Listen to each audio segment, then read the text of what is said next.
The Secretary, by Renée Knight. Read by Victoria Hamilton. To my dearest sister Cathy, with love and thanks.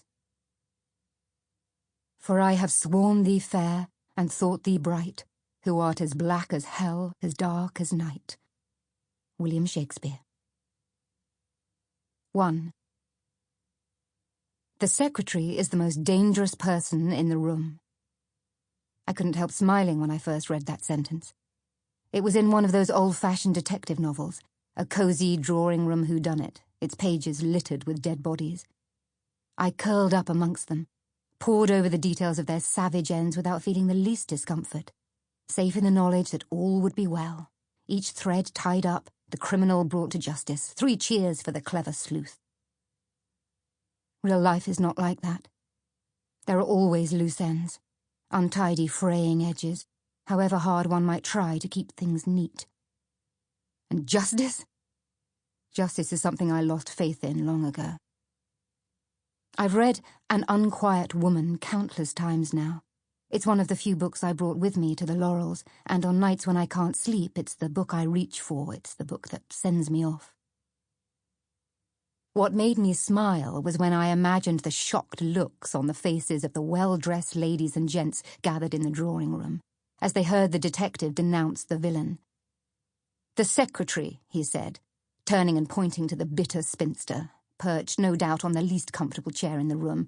There she sat, as quiet as a mouse, at the heart of events, a silent witness, watching and listening, waiting for her moment to strike.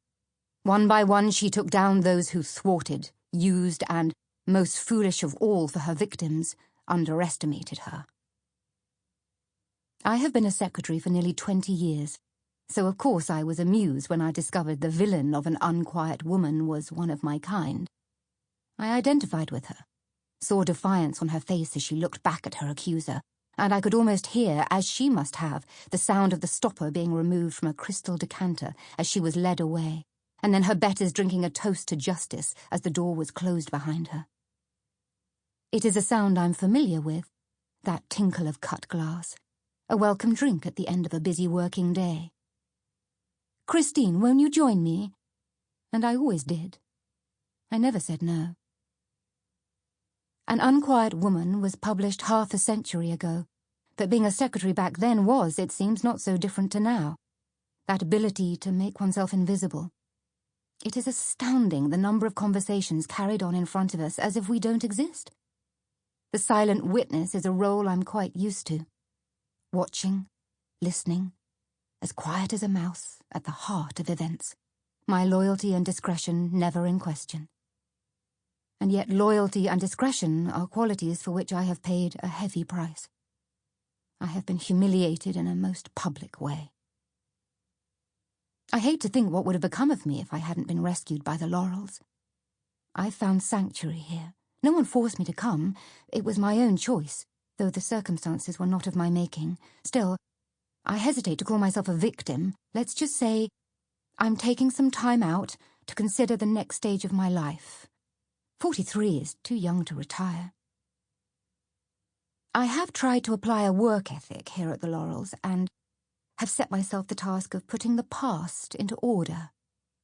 I arrived with carrier bags stuffed full of newspaper cuttings that had littered the floors of my home. I gathered them all up and brought them with me, and now I have unfolded each scrap, smoothed away the creases and sorted them into chronological order, ready to be pasted into a scrapbook. It's a beautiful leather-bound volume, the kind you might use for wedding photos.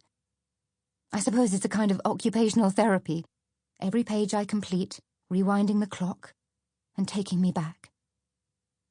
Who knew that Christine Butcher would ever have her name in the newspapers, or that anyone would be interested in taking my photograph?